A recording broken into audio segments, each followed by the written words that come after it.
J'espère que tu vas bien. Moi ça va nickel, comme d'hab. Aujourd'hui je vais te détailler mes entraînements du jeudi et du vendredi. Donc encore une fois c'est un entraînement du haut du corps et le vendredi du bas du corps. Donc je vais commencer par le haut du corps. Le jeudi, j'avais un single à faire à RPE 8. Pendant l'échauffement ça allait plutôt bien, 90 kg ça a bien bougé. Par contre j'ai pas compris ce qui s'est passé sur le single à normalement RPE 8. J'ai mis 100 kg mais j'ai pas compris, genre c'était limite un grind, donc pas grave. Écoute, c'est comme ça. Pour le premier top set de 6 reps à RPE 8 toujours, j'ai mis 87,5. Bon, la barre bougeait un peu, mais tu vois, genre ce jour-là, mon sommeil il était un peu décalé par rapport à d'habitude, c'est-à-dire que je me suis endormi plus tard, réveillé plus tard. Quand je me suis entraîné, j'avais un peu la tête dans le cul. Du coup, je pense que ça a joué en ma défaveur, mais bon, c'est pas trop grave. Ça a bougé un peu plus lentement que ça n'aurait dû, le top 7 de 6 reps à 87,5. Mais les deux back-off sets de 6 ont bougé relativement bien. C'était deux séries de 6 à 83 kg. Donc ça, j'étais plutôt content. Mais là, ce jour-là, j'avais tendance à la faire tomber un peu en chute libre, la barre. Genre, je la retenais pas aussi bien que d'habitude. Donc je pense que ça a joué pareil en ma défaveur. Mais bon, c'est toujours pareil, t'as des jours avec et des jours sans. Et les jours sans, eh ben, il faut faire avec. Donc là, ben, j'ai fait avec. Ensuite, deuxième exercice, j'avais des tractions australiennes. Alors là, du coup, cette fois-ci, j'avais 4 séries.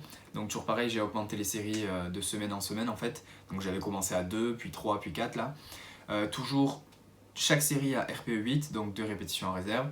J'aime bien vraiment cet exo là parce que en fait, t'as pas le bas du dos qui rentre en considération. Le samedi, j'ai un pendlero, mais t'es obligé de gainer ton dos pour pouvoir tirer la barre. Tandis que là, vu que j'ai les pieds posés sur un banc, ben, c'est vraiment que le dos qui travaille, tu vois, pour faire le mouvement, donc le dos et les biceps. Mais du coup, ça permet d'isoler le dos au poids du corps, donc c'est plutôt cool. Ensuite, j'avais 4 séries de curl avec l'épaule fléchie, donc l'épaule remontée, tu vois. Genre, ouais, voilà, comme ça. Tu le vois bien de toute façon sur la vidéo.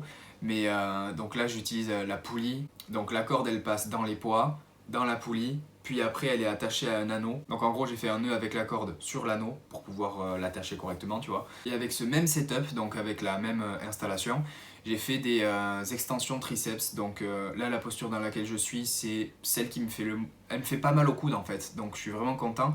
Et j'ai pas non plus ce coude qui claque. Donc il a tendance à claquer plein de fois. Je me suis rendu compte qu'il le faisait tout le temps en fait. Quand je fais une prise un petit peu plus serrée au bench, ben, ça claque aussi. J'ai essayé de faire des dips aussi, ça claque aussi. Donc je comprends pas trop pourquoi. Mais c'est assez gênant. Donc en fait, j'essaie d'adapter tous les exos pour pas avoir cette gêne là. Et pour ces extensions triceps, ça se passe plutôt bien. Pareil, cet exercice, j'ai fait 4 séries, 2 répétitions en réserve sur chaque série. Ensuite, comme dernier exo, j'avais des élévations latérales. Donc pourquoi je me cale comme ça? C'est pour pas avoir de l'élan avec mes pieds. Parce que t'as des gens, ils ont tendance à fléchir les genoux, puis à donner un peu d'élan. Donc j'ai pas d'élan qui vienne des jambes. Et je voulais en fait me caler le... Donc là je me cale le cul, tu vois, contre le rack. Pour pas que mon bas du dos rentre trop en compte. Parce que là, le fait que je me penche, si tu veux, j'ai un meilleur stimulus sur le deltoïde latéral.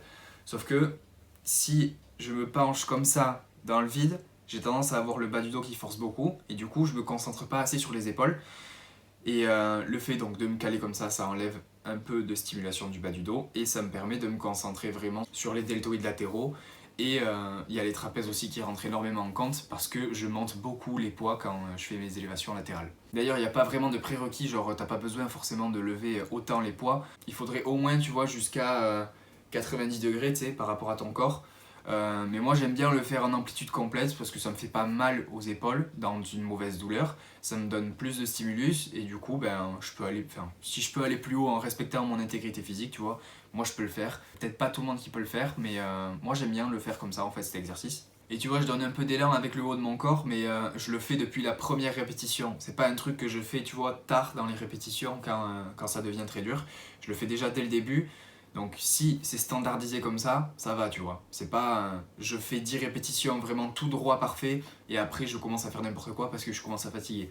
Non, je le fais dès le début, donc si tu standardises tes répétitions comme ça, y a pas de problème, tu vois. Ensuite, du coup, pour l'entraînement du vendredi, donc c'était bas du corps, j'avais du squat et du soulevé de terre sumo, du Romanian deadlift et des élévations des mollets, donc calf raises. Je te les ai pas montré, enfin je les ai pas filmées celles-là parce que je te les avais déjà montrés dans la vidéo précédente et voir des élévations des mollets, c'est pas vraiment intéressant, donc voilà.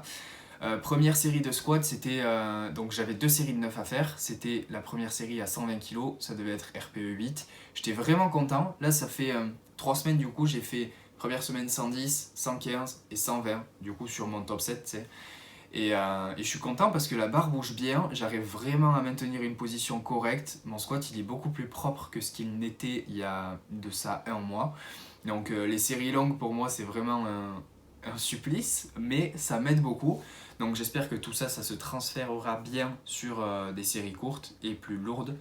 Mais pour le moment, ça a l'air d'être plutôt sympa, donc je suis plutôt content. Ça, c'était pour le top 7, donc une série de 9 à 120. Et du coup, j'ai un back offset avec du coup une réduction de 8% par rapport à mon top 7.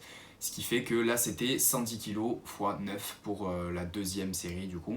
Pareil, là, j'étais plutôt content de la forme. C'est plutôt mon bas du dos qui fatigue ou mon cardio qui est le facteur limitant, tu vois, dans les séries comme ça. Donc, est-ce que c'est bien? C'est pas forcément bien ou pas bien. C'est juste que les séries longues me font du bien, mais mon cardio, il galère. Donc, je dois passer par là, quoi. C'est pas non plus un truc kiffant, mais je sais que ça me fait du bien dans le long terme. Et par rapport au soulevé de terre, alors, je me suis rendu compte d'un truc. J'ai tendance déjà à être trop impatient au sol. C'est-à-dire que j'ai envie que la barre elle se lève de suite, sauf que moi mon point faible c'est le sol. C'est-à-dire que si je passe le sol, le lift il est validé quasiment à 100% parce que j'ai jamais échoué un lift à part au sol, tu vois. Genre j'ai jamais échoué un lift au milieu, tu vois, du mouvement. Du coup là normalement pour cette séance j'avais un single à faire et puis après j'avais des séries de 8 à faire. Donc normalement je devais faire du soulevé de terre normal, basique. Sauf que pendant l'échauffement j'ai fait du soulevé de terre pause pour vraiment me concentrer sur la position. Donc j'ai fait pause de genre 60, 100, 140 et je me suis dit oh, ok ça va, j'arrive à faire une bonne position. Et du coup la barre à 160 je l'ai faite sans pause parce que je me suis dit bon ben je vais faire du soulevé de terre sans pause, tu vois, je me sens bien. Et en fait pas du tout, j'ai perdu la position parce que j'ai été trop impatient au sol, tu vois, genre avant que la barre se lève. Et du coup j'ai refait le même single, donc 160 il était pourri quand je l'ai fait sans pause et j'ai eu mal à la jambe droite. Donc au fessier, adducteur et au genou. Et du coup j'ai repris le même single de 160 avec... à 160, c'est pas 260, mais j'ai repris le même single à 160 avec une pause et il était vraiment propre, je me sentais vraiment bien. Et ensuite j'ai augmenté, j'ai fait un single à 170 avec la pause, mais il était un peu pourri, genre position un peu off et j'ai pas fait le lift correctement tout simplement. Donc ce single là était pas ouf, mais je sais que celui à 160 était propre, donc bon, je sais que j'ai des trucs à travailler encore, mais ça va mieux. Et ensuite du coup pour les séries de back-off, normalement en tout j'avais 3 séries de 8 au soulevé de terre normal, tu vois, c'est ce que j'avais programmé à la base, mais bon, là j'étais beaucoup plus à l'aise et j'avais beaucoup moins de douleur avec le soulevé de terre pause, donc j'ai fait du pause pour mes back-off sets, et du coup au final pour la première série, donc pour le top 7 en série, tu vois, j'ai fait une série de 8 pause à 140 kg. Et après le back-off, j'ai fait une série à 126 parce que c'était une réduction de 10%. Et c'était une série de 8, pareil. Et en fait, la raison pour laquelle j'ai mal, je suis quasiment sûr de moi, c'est que, si tu veux, là, c'est mon bassin. Et quand je fais mon soulevé de terre, donc t'as ton bassin, il est censé rester neutre pour pas avoir de problème au niveau de ton dos. Le mieux, c'est qu'il soit en légère hyperextension ou alors neutre. Tu peux faire une légère flexion, mais c'est pas non plus la folie. Et il faut pas que ton bas du dos s'arrondisse pendant le mouvement, tu vois. Parce que tu vas avoir des forces de cisaillement au niveau de ta colonne vertébrale. Si tu veux éviter une hernie discale, c'est mieux de faire gaffe à ça, tu vois. Ça veut pas dire que soulever avec un bas du dos arrondi, ça va te donner des problèmes, mais tu vas augmenter tes chances d'avoir des problèmes, tu vois. Donc si je peux éviter de faire de la merde, ça m'arrangerait. Et donc ouais, je reviens à mon explication. Le bassin, en fait, si tu veux, il faut le garder neutre. Sauf que pendant mon soulevé de terre normal, j'ai tendance à faire ça, donc le bas du dos s'arrondit un peu, et surtout ça. Genre, mon bassin s'incline vers la gauche, et du coup, si tu veux, cette zone-là, il y a vachement de tension, tu sais, parce que ici, tu as la mobilité nécessaire pour faire le mouvement, mais ici, je sens que genre, il y a genre un os qui me fait mal, tu vois, quand je suis comme ça. J'ai essayé de reproduire du coup ce mouvement-là de mon bassin en position sumo, sans poids, sans rien, et j'ai fait juste ça, debout, et j'ai ressenti la douleur, la même douleur que j'avais pendant mon soulevé de terre. Donc en fait, c'est que je perds la position et que mon bassin s'incline vers la gauche. Et du coup, le fait que je fasse du pause, ça me force à maintenir la position comme ça. Et du coup, ben, j'ai pas de douleur parce que cette partie-là du bassin, là, elle pivote pas sur la gauche. Et du coup, ça fait que ça me met pas de tension sur ma jambe droite, tu vois. Donc c'est pour ça que c'est hyper intéressant de se prendre en vidéo, en fait. Et là, je l'ai remarqué, je sais pas, je vais essayer de te le mettre à l'écran, mais sur le single à 160, où j'ai pas fait la pause, tu vois que je commence à initier le pull, genre je commence à soulever la barre, et t'as le bassin qui recule, qui s'arrondit un peu et qui s'incline vers la gauche. C'est cette inclinaison vers la gauche qui me fait mal. Donc dorénavant, je vais faire du sumo pause, parce que c'est le truc qui me fait du bien, qui limite mes douleurs, qui va me faire du bien pour le maintenir la position correctement. Et on verra comment ça se passera dans les semaines à venir, mais je suis content d'avoir au moins une piste sur laquelle m'engager, parce que ça commence à devenir relou d'avoir mal à chaque séance et de ne pas savoir pourquoi.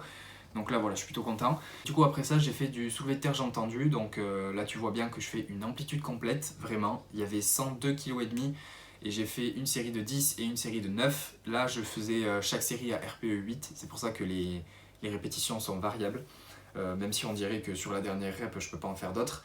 Je pense que j'aurais pu en faire 2 autres. Cet exercice là vraiment je le trouve exceptionnel parce que ça t'apprend à faire une flexion et une extension de hanche, tu vois, sans faire rentrer en compte genre tes genoux, donc pas de flexion de genoux ni rien. Du coup en fait il faut vraiment agir de façon à ce que ton tronc ce soit une unité et tes jambes ce soit une autre unité, et tu fais comme ça, tu vois, genre c'est un mouvement uniquement du buste, donc ça aide vraiment à garder le bas du dos droit. Et je suis content parce que sur cet exercice là je trouve que j'ai vraiment une bonne mobilité et ça travaille bien la chaîne postérieure, donc tout ce qui est fessier, ischio plus particulièrement, et tout ton dos travaille aussi en isométrie parce que je retiens énormément la phase excentrique. Voilà, c'est un peu le même principe que le soulevé de terre que je fais le mardi où je retiens la phase excentrique. Jusque là, ben, j'ai aucune flexion de genou, quasiment aucune flexion de genou, et du coup le focus est un petit peu plus accentué sur les ischios. Et en dernier exercice, comme je t'ai dit, j'ai fait des mollets, genre j'ai fait des élévations pour les mollets, mais je te l'ai pas filmé parce que pas très intéressant. C'est à peu près tout pour la vidéo. J'ai un petit peu moins détaillé que celle de la semaine dernière parce qu'il y a des choses que j'ai pas besoin de répéter en fait. Si tu as vu la vidéo de la semaine dernière, il y a des choses que tu as compris qui sont un peu similaires là, donc je vais pas m'amuser à répéter tout à chaque fois, tu vois, puis c'est un peu relou je pense à regarder. Mais sinon j'espère que tu auras aimé. Si tu as aimé, mets un j'aime, commente pour me dire ce que tu en as pensé. Je te dis à la prochaine, reste positif, peace. Waste another day, eyes on my display. You say we need a change and I feel that you mean it.